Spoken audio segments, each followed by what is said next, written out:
Like a lot of people growing up in the United States, my sex education put a huge stress on abstinence only. In fact, up until a couple of years ago, almost everything that I knew about birth control came from books or TV shows or movies. I actually learned the word contraceptives from an episode of Torchwood. I should not need to tell you why this is a problem. I should not need to explain why a disproportionate focus on abstinence is not an effective method of preventing teen pregnancy and the spread of STIs. You would have thought that that would be common sense, but apparently not. In the US, only 17 out of the 50 states require that information on contraceptives be provided as part of the sex ed curriculum in schools. On the other hand, 37 states require that information on abstinence is provided, and 26 of those require that it is not only provided, but stressed. And would you like to know how many states require that the information that they give to teenagers is medically accurate? 12. And as a result, it is not uncommon for teachers to just straight up lie to students, for example, exaggerating the failure rate of condoms, or telling them that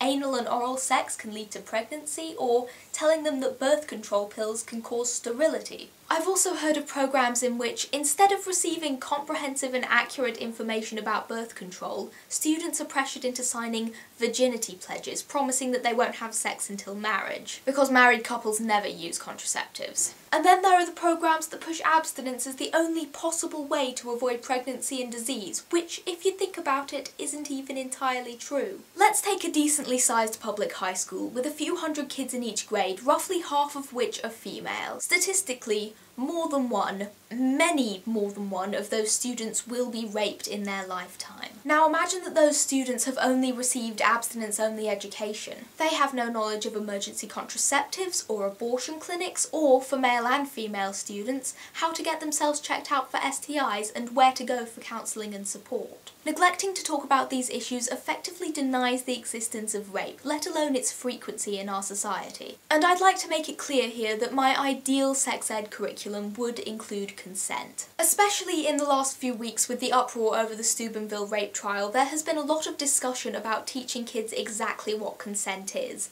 If you don't already know, this is in direct response to a witness to the rape of a 16-year-old girl who was passed out drunk, who said that he didn't think it was actually rape because it wasn't violent. Hailey G. Hoover made a really nice video discussing this, which I will put a link to in the description, but just to summarise, people need to understand that rape is not just something that happens to women walking down dark alleyways late at night. Rape is the absence of a clear, enthusiastic yes, and it happens to all kinds of people. Other points on my ideal sex ed curriculum include the pros and cons of a wide range of birth control methods, including abstinence, but without such a strong focus on it. Accurate information regarding STIs and how to prevent and treat them. The difference between sex and gender. Acceptance of all sexual orientations and gender identities, including how to have safe intercourse between same-sex partners. Just a side note, it always really amuses me when people talk about the corrupting influence of teaching kids how to have gay sex, because I don't think the mechanics of straight sex were ever actually mentioned anyway. And lastly, positive messages about sexual expression, including masturbation.